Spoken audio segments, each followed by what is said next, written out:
Hi, I'm Ardelia. My parents told the world I stepped away from the company for my mental health, but I never asked to leave. I was erased, quietly, cleanly. They gave my title to my sister, scrubbed my name from every record, and rewrote our history as if I never existed. But the worst part? They groomed me for years, then used everything I built to replace me. Now I have to ask, how do you fight back when the people who raised you become your enemies? They told me it would be a big day, that after years of loyalty, long nights, and bailing out every mess the family left behind, this meeting would be mine. The official announcement, my seat as heir to the company, would finally be acknowledged. No more quiet contributions. No more standing behind the curtain while others accepted the applause. It was the first week of January, a cold Asheville morning, the kind that forces you to breathe deeper just to feel alive. The boardroom was full. Familiar faces, local partners, a few community leaders, people I had grown up shaking hands with, calling uncle or aunt, even though they weren't related. I took my usual seat near the head of the table, careful not to seem too eager, though every bone in my body buzzed. The projector warmed up. The first slide appeared. COO transition, welcoming the next generation of leadership. My name was there, bold, centered, beneath the company logo. It felt right, even if just for a moment. Then came the interruption. Warren, my father, cleared his throat. Sorry, folks, slight update. He clicked the remote. The slide changed. My name disappeared. Sable. It stared back at me in the same font, the same size, but it wasn't mine. People shifted in their seats. A few looked toward me. Others avoided eye contact altogether. My mother, Vera, smiled at the room like nothing had happened, her fingers folded calmly on the polished table, eyes locked on the screen. No one said a word. I didn't either. The applause came anyway, weak at first, then polite, then enthusiastic. I couldn't hear it over the static in my head. My hands were still on the table, folded like hers, frozen. Later that night, I sat in my apartment, still in my suit. I hadn't even taken off my heels. My inbox pinged. A message from HR. Board approved, extended personal leave. The body of the email read like a resignation I never wrote. According to them, I'd requested time off for mental health reasons. The message was, being honored in full support of Ardelia's well-being. The lie was swift, clean, cruel. Within an hour, my phone filled with messages from colleagues and distant relatives. Take care of yourself. So brave of you to prioritize mental health. We'll miss you at the office. Rest up. Like I had vanished willingly. They didn't just cut me out. They replaced me, then told everyone I asked for it. I stared at the screen until the backlight blurred. The tears never fell. Not then. Not yet. A few days earlier, my mother had leaned across the kitchen island, her voice warm like honey. You've held this place together. Your stability is what this company needs. Your time is coming, sweetheart. She'd said it with one hand on mine, and the other stirring coffee, as if she believed it. As if I should. Now I understood. The grooming hadn't been for me. It had been to keep me still. I scrolled through our last presentation deck, the one I created, filled with ideas that now bore Sable's name. The vision I built for the next decade of growth? Stripped, rebranded, handed over with a smile. I texted Noreen, the only colleague I considered a real friend. No reply. My social feed was sterile. No drama, no shock. Just smiling posts about Sable's return to lead with passion and family values at the heart of our business. The silence hurt more than the betrayal. I wasn't mourning a role. I was mourning my existence being wiped clean. That night, the apartment felt smaller than usual. I sat on the floor, laptop open, old emails and files glowing in front of me like ghosts. Every file name, every deck, every note, mine. But out there, in the world, I was already gone. I hovered over the presentation file again, the deck that was supposed to be mine. I clicked it open. Slide 1. Leadership Evolution, Building the Future Together. I stared at the title until my vision narrowed. If this was war, then they just made their first move. They gave her the crown, but they carved it from my bones. I whispered those words to myself as I stared at my reflection in the glass door of the company I used to help run. Behind it, a vinyl banner hung just beyond the lobby. Golden cursive letters celebrating a new chapter begins. Sable's face was centered beneath the text. Mine was nowhere to be found. A week earlier, I'd watched the live stream of the company's leadership relaunch from the worn couch in my apartment, my laptop perched on my knees. No one invited me, no one warned me. I found the event only because the algorithm decided I might be interested in a company I used to serve. There they were, all the usual suspects: board members, old partners, staffers I'd hired and mentored. The camera panned across the crowd, landing on Vera and Warren, beaming like proud royalty. Then came the moment. Sable walked onto the stage like she'd been born to do it. Hairstyled, posture perfect, voice steady. She was wearing the navy sheath dress I once advised her to buy for interviews. And she was reading from a speech I had written, word for word. Legacy is not inherited. It is earned through persistence and vision. I felt my jaw tighten, but I couldn't look away. The company's Instagram exploded with hashtags: your second chances, sheer family first, legacy in motion. Photos of Sable smiling, her arm around Warren, her hand in Vera's. The caption beneath one image read, "The heart of the company has returned home." I closed the laptop, but the silence in the room pressed on me like a weight. Later that night, I couldn't sleep. Something in me itched, burned. I grabbed my phone and went to the company website. At first, I thought I had made a mistake. Maybe I was on the wrong page. Then I found it. The Our Founders section had been rewritten. My name was gone, scrubbed, erased. In its place was a quote: "I've always believed in leading with integrity," attributed to Sable. I stared at the screen. My pulse slowed. My chest didn't ache. It felt vacant. I dialed Luther. The line rang, then voicemail. I didn't leave a message. Instead, I opened my old archives, newsletters I'd edited, blogs I'd written, the social campaigns I had built from the ground up, all either removed or retagged under her name. It wasn't just a demotion, it was annihilation. They weren't just rewriting the present, they were editing the past. That was the night I started saving screenshots, not for nostalgia, for evidence. A few days passed. I waited for Vera to call, for Warren to text, even Sable to offer some half-baked explanation. But my phone stayed quiet, until I received a forwarded email from an old friend still working there. It was from Vera. "Thank you to everyone for the incredible support this past month. We are thrilled to welcome back the real heart of our business, our daughter, Sable." I read it twice. I'm your daughter too. But the silence was louder than any correction she could have sent. I stayed in bed the rest of that day, not because I was broken, but because I needed to feel what they'd done without distractions. I needed the burn to settle deep enough so I wouldn't forget. They thought I'd slink away, embarrassed, erased. Instead, I got up, dressed, and drove. I parked across the street from the building I used to walk into every morning before sunrise. I stood there for 10 minutes, unmoving. The sun had just started its descent, casting long shadows across the brick walls. I approached the glass door. Sable's face on that banner smiled at me, polished, confident, rehearsed. I looked down at my reflection beneath hers. Faded, slightly warped by the angle of the glass. They gave her the crown, but they carved it from my bones. They buried me in silence. I'll rise in records. It was late February when I first walked into the downtown library again, the rain outside tapping the tall glass windows like it wanted to be let in.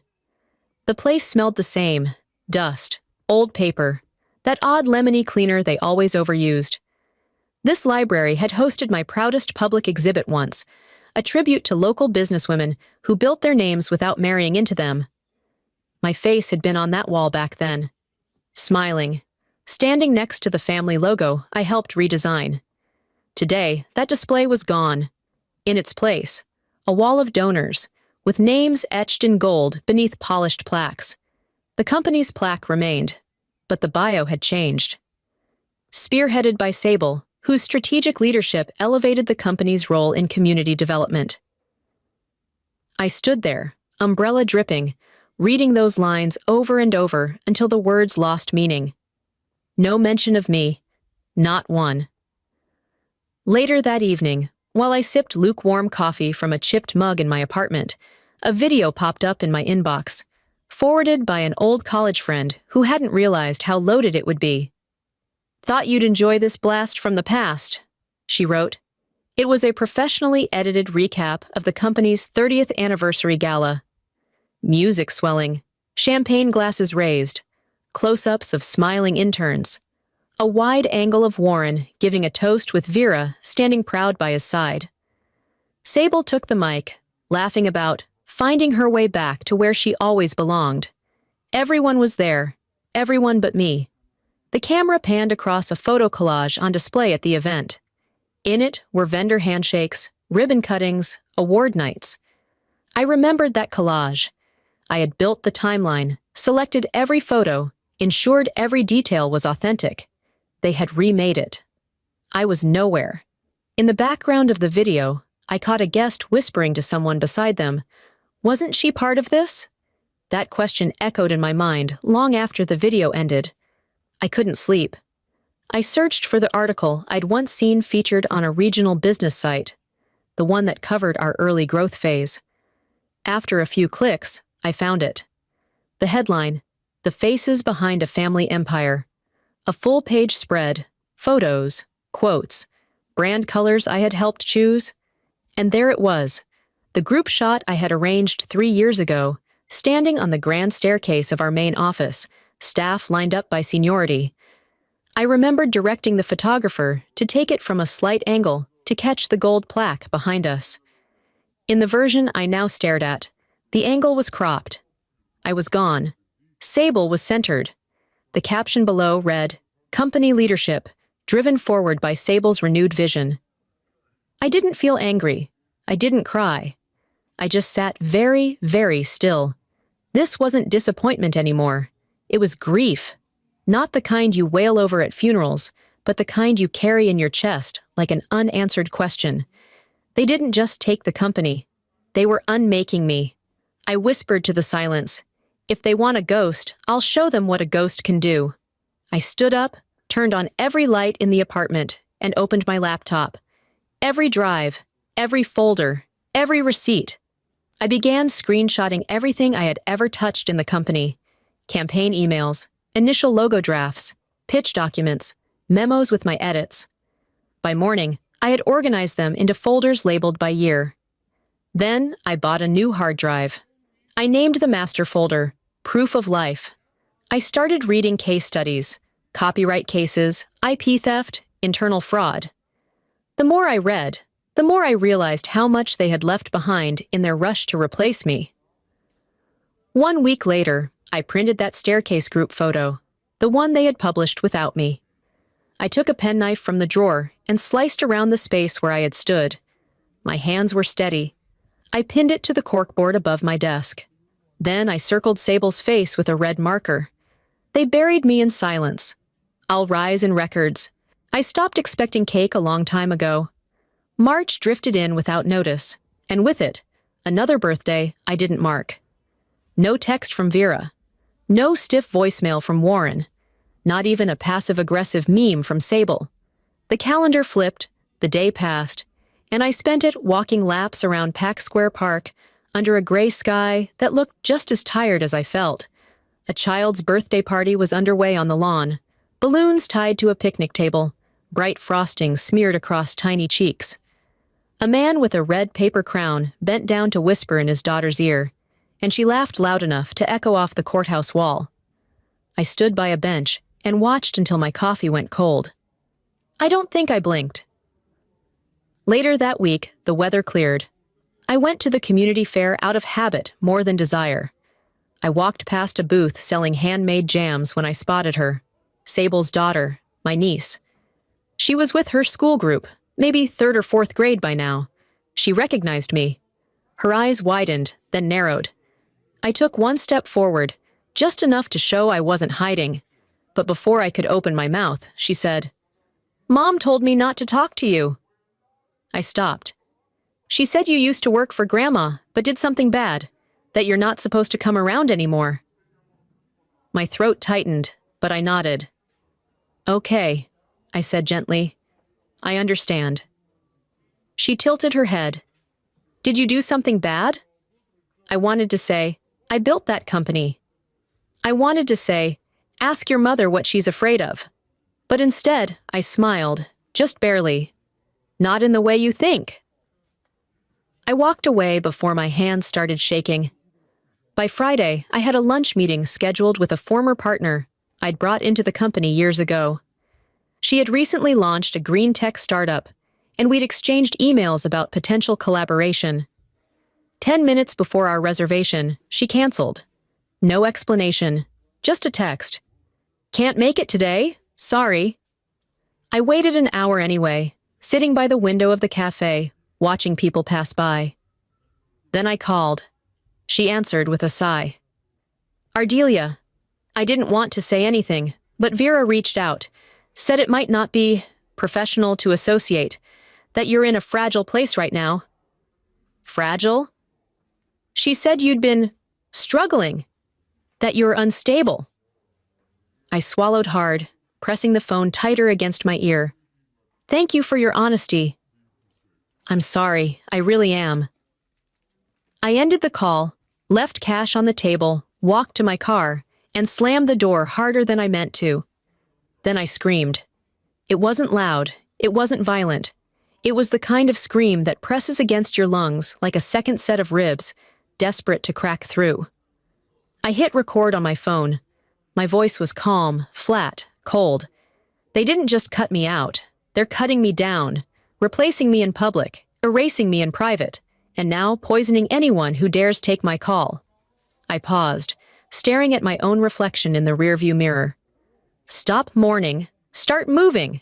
That night, I sat at my desk and opened a new document titled Final Boundary. I wrote one page. If you continue using my work, erasing my name, or weaponizing your silence, I will respond. Not with emotion, not with rage. With evidence. You've had your fun. This ends now. I didn't send it, but I printed it, folded it once, slid it into a folder marked Legal. As the rain returned, I drove through winding streets back home. The city lights blurred on the windshield, but I didn't slow down. The silence in the car wasn't peaceful. It buzzed with new electricity. Pulling into the garage, I left the engine running for a moment. My fingers wrapped around the steering wheel, knuckles pale. Then I cut the ignition, opened the driver's side door, and walked inside. I dropped my bag, poured a glass of water, sat down at my desk, clicked open a folder labeled Case Preparation. They've had their fun. Now it's my turn to be loud in the quiet. So, by the first Saturday of April, I had stopped checking the mailbox with any real expectation. Still, something about ritual kept me doing it. Walking barefoot to the gate, flipping through the stack of coupons and local flyers, as if there might be a slim envelope tucked between the junk. There wasn't. Again. No card from Vera. No surprise apology from Warren. Not even a crooked signature from Sable, pretending to be nice for appearance's sake. Just silence, like always. But I didn't feel the sting this time. They've chosen their narrative. Now I'll write mine. Later that morning, I drove out to the nursing home where Luther was staying. The drive wound through roads I knew too well, ones I used to take on weekends when we'd grab coffee and talk shop, long before his health started to fade. He looked thinner, frailer, but when I stepped into his room, his eyes lit up with clarity. "Still standing?" he asked. "Not just standing," I said, sitting beside him. "Watching, recording." He reached for a leather-bound notebook, resting on the tray by his bed. His hand shook, but he held it with purpose. "I kept this for you," he said. "Meeting notes, my memos, and this. Inside, I found it. An original document bearing his signature. One I hadn't seen before. It granted me strategic authority to make key decisions during a transitional leadership period. The ink had faded, but the date and name were unmistakable. I should have stepped in earlier, he added, voice low, but now you have what you need. I didn't say thank you. I didn't need to. Tears welled up anyway, slipping down my cheek without fanfare. He didn't try to comfort me, just sat with me in the quiet, giving me the dignity of not filling the space with platitudes. That night, Destry showed up at my door. He'd been distant for weeks, canceled dinners, ignored texts, vague promises about busy season. Still, part of me hoped. Not for a grand gesture, just presence. He stood in the entryway like a guest, not a partner. "This is too much," he said. "All of it, the lawsuit talk, the tension. I didn't sign up to be in a war." I leaned against the wall and crossed my arms. "No, you signed up for the version of me who kept her head down." "I didn't mean it like that." "Didn't you?" He looked away. "I didn't ask you to fight," I said. "I just asked you not to disappear." He nodded once. "Maybe I'm not strong enough for this." I opened the door wider. "Then maybe you were never in it for the woman I am." He didn't argue. The door clicked shut behind him, and with it, another silence. But this one felt clean. Necessary. The next morning, I drove along the Blue Ridge Parkway, windows cracked, spring air slicing through the cabin. It wasn't a vacation. It wasn't escape. It was declaration. I didn't stop at overlooks or picnic spots. I just let the turns carve out the noise in my head. I started rewriting the rules. Rule 1, I no longer needed to earn their love. Rule 2, I would no longer protect people who weaponized my decency. Rule 3, I would speak when I chose, not when I was permitted. Back at home, I sat at the kitchen table and opened a new document. Notice of intent. It wasn't an email. It was a letter, formal, factual, free of emotional bait. 2. Warren Ellis, Vera Ellis, Sable Ellis. Unauthorized use of proprietary content, strategic frameworks, branding language developed under my direction during active tenure as COO. I outlined everything. Dates, evidence, screenshots. I didn't plead. I didn't justify. I warned. If misuse continued, if my name remained absent from rightful credit, if they continued their campaign of silence and shadow, they would see the response. I didn't send it, not yet. I saved the document as a PDF, printed one copy, folded it, and pinned it next to Luther's signed document on my corkboard. 2 signatures, 2 truths. Next time they erase me, I'll respond with ink and evidence. Mid-April rolled in damp and quiet. The days were getting longer, but my nights were growing heavier. I spent most evenings in the garage workspace I'd turned into my war room. A corkboard stretched across one wall, cluttered with printed emails, contracts, screen captures, and sticky notes that read like case files. I'd stopped calling it a workspace weeks ago. Now it was what it truly was, a launch pad. That night, I opened the small fireproof safe bolted beneath my tool bench. Inside, nestled between notarized agreements and backup drives, was Luther's signed document. I placed it carefully in the center, added a new copy just printed, and locked it shut. Now it's not just grief, it's litigation. I turned back to my desk, pulled up the scanned version of Luther's agreement, the one confirming my authorship and strategic rights over the branding model that built our company's public face. The legal timestamp predated every campaign Vera and Sable had claimed credit for. At the same time, a press release from the company's PR team had been circulating. A proprietary brand identity crafted internally by Sable Ellis, our visionary leader. I read the sentence 3 times, then I printed it. The contradiction wasn't subtle. It was a lawsuit waiting to be filed. My computer chimed, a reminder I'd set days earlier. I opened the audio file and pressed play. It was short, grainy, but I didn't need clarity to recognize the voice. If we let her back in, she'll take everything. She's smarter than Sable, than all of us. Warren had said that. My own father. Not in anger, but in strategy. It wasn't fear, it was calculation. I created a transcript, checked it twice, then attached both the audio and text to an email. The subject line was short, Stage 1, Documentation. I sent it to a private attorney I'd met through a friend in Richmond, one who specialized in corporate fraud and intellectual property cases. No emotion, just a folder full of receipts and a quiet declaration of war. By Friday, I was back on the phone, contacting a former marketing intern who'd helped me write the launch copy for a campaign 3 years ago. She still had her original drafts. She'd saved her pitch decks. She knew they'd been submitted under her name, but later released under Sable's. They just swapped the header and called it theirs, she said, sounding both embarrassed and angry. Would you be willing to write a statement? I asked. There was a pause. Then, yes. I began filing copyright registrations for every piece of content I had touched. Brand names, campaign slogans, core messaging templates. I went page by page, documenting what I'd created, what they had used, and when they'd tried to pretend I had never existed. It was tedious. It was exhausting. It was the most clarity I'd had in months. Finally, I opened the Notice of Intent letter again. No edits this time. I attached it to an email, addressed it to the family account we used for company communications, the same account they'd used to coordinate board meetings and annual reports. I hit send. No reply came, but the company website changed the next day. Quietly. No announcement. No apology. Just a soft deletion of the branding section I had developed from scratch. The logo now led to a 404, page not found. They weren't admitting guilt. They were cleaning up the trail. I didn't smile, not really. But there was something about the way they moved so quickly, so quietly, that told me everything I needed to know. Now they're nervous. That evening, as the sun dropped behind the trees, my phone buzzed. It was my attorney. We're ready if you are, he said. Just say the word.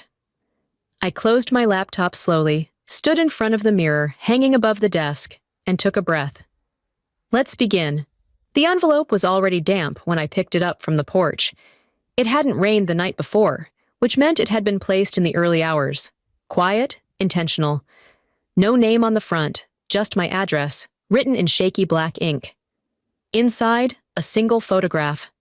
Grainy. Taken from a distance, maybe through tinted glass.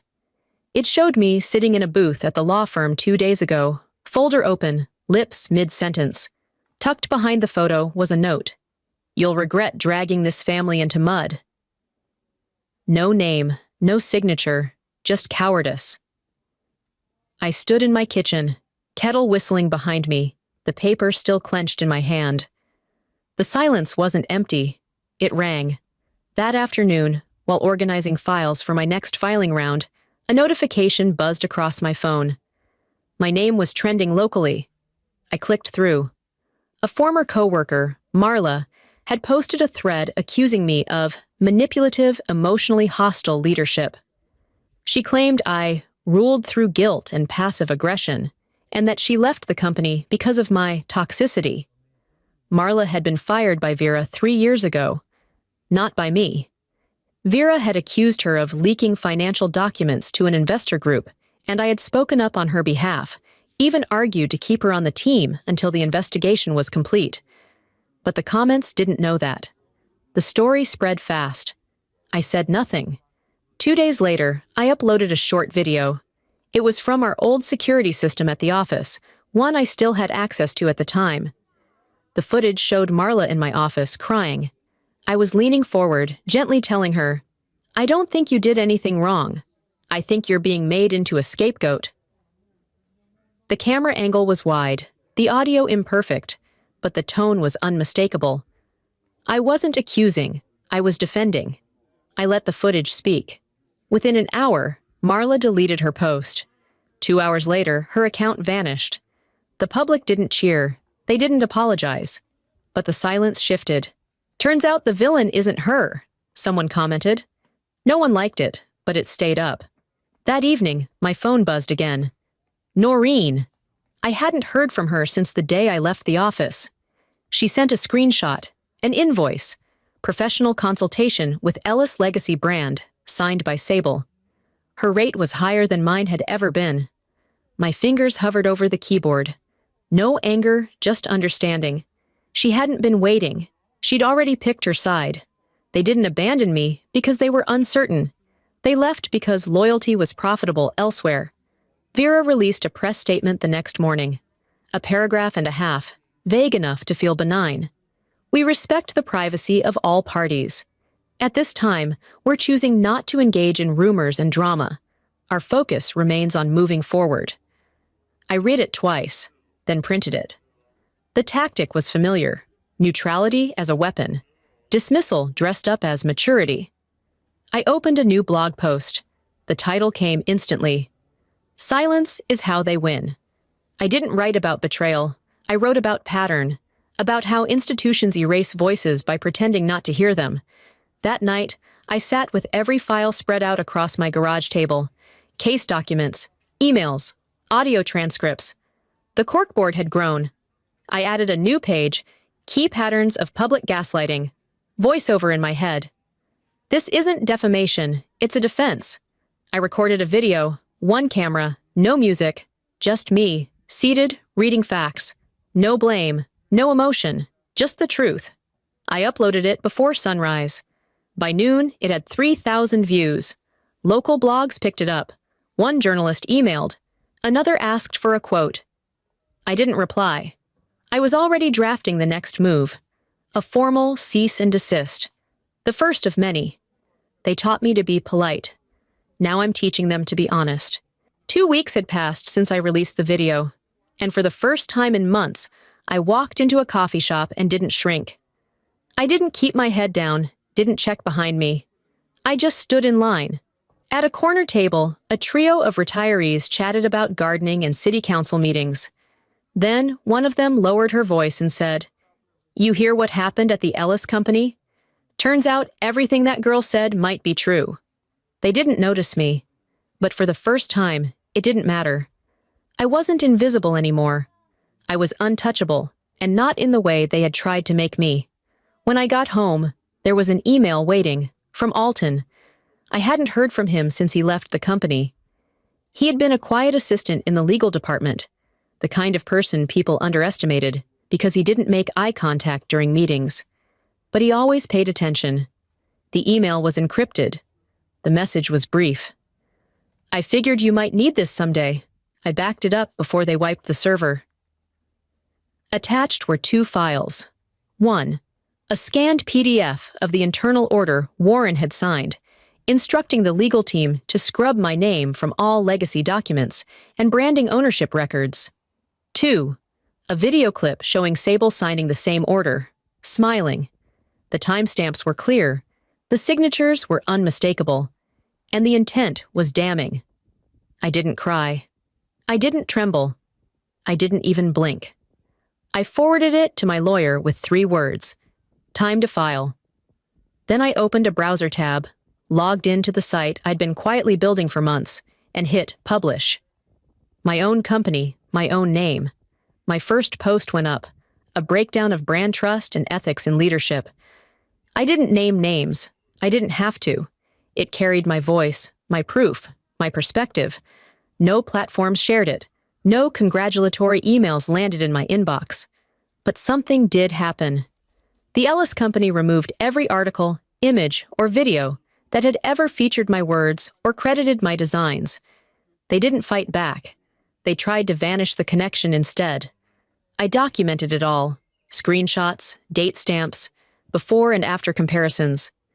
I sent them to my lawyer, who didn't reply with words, only a thumbs-up emoji and a PDF receipt. That night, we filed the lawsuit. 3 counts: intellectual property theft, defamation, and breach of contract. I posted 1 sentence online: "See you in court." The local newspaper picked it up by noon. By sundown, a dozen niche business blogs had dissected the documents, timelines, and statements like it was a Netflix true crime series. Warren's spokesperson issued a statement the next morning. We categorically deny all accusations. We maintain our commitment to transparency and ethical leadership. They were too late. By then, the documents were viral. So was the video. I didn't refresh the news. I didn't chase updates. I just drove. Back to the old office. Not inside, just to the parking lot, where the windows had been recently tinted and the signage looked newer, shinier. I walked to the front door and slid a manila envelope through the mail slot. Inside was one printed photo. The original team. Before the edits. Before the lies. I'd circled each person in red ink, everyone but me. And below it, in black marker, before erasure. Then I walked away. There were no reporters, no applause.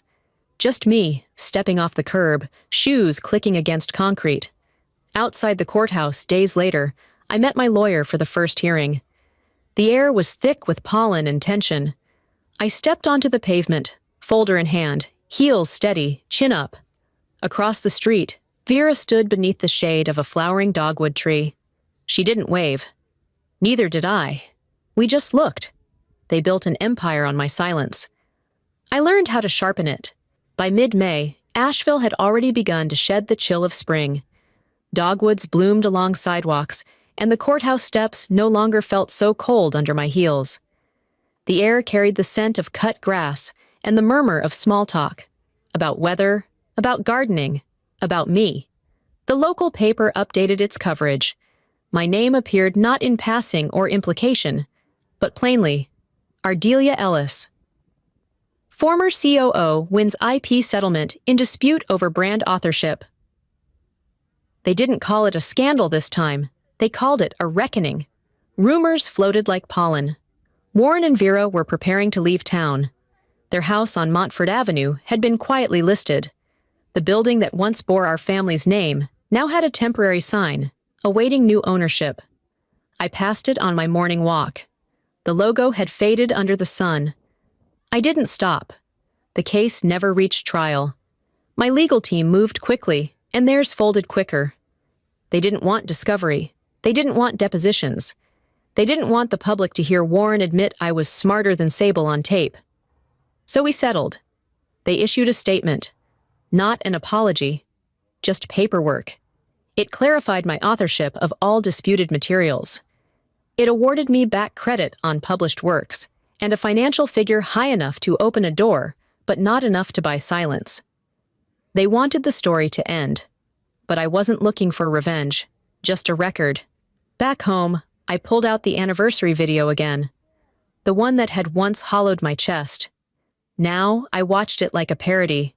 Everyone smiling, everyone cheering, everyone pretending I'd never existed. I chuckled softly. They tried to write me out. I ended up writing the next chapter. I clicked it closed. That week, I made another choice, one that surprised even me. I wouldn't rebuild the company. I wouldn't claim the ashes or try to polish what they'd cracked. That place had been built with pieces of me, yes, but it no longer reflected who I was. Instead, I opened something new.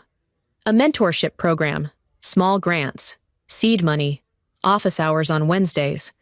I named it the Ledger Fund, not after finance, but after keeping the record straight.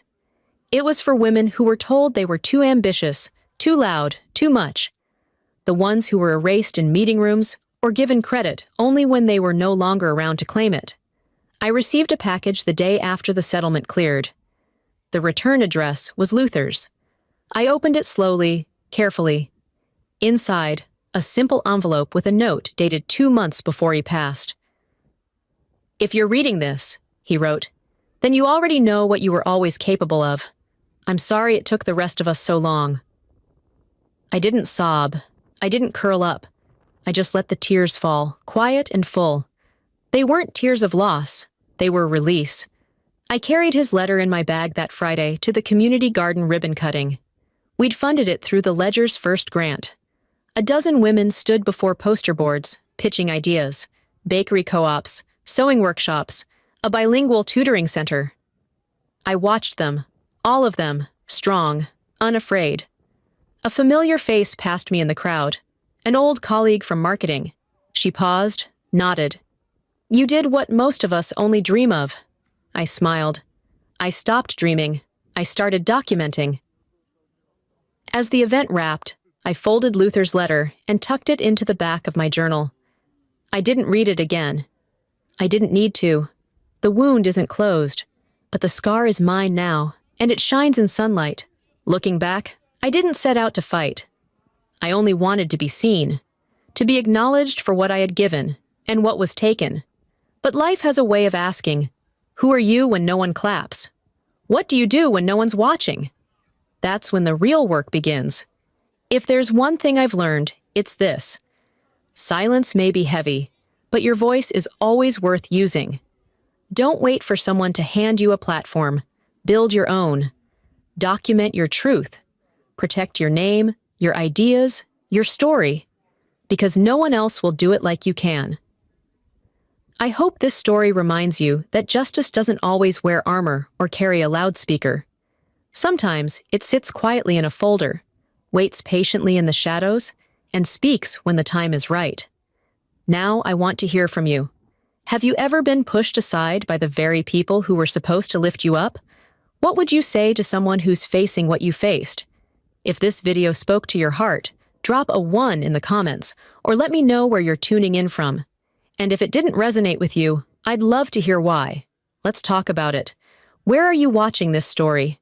And don't forget, if you found meaning here, if you want more stories that echo real strength and quiet victories, subscribe to the channel. There's more to come.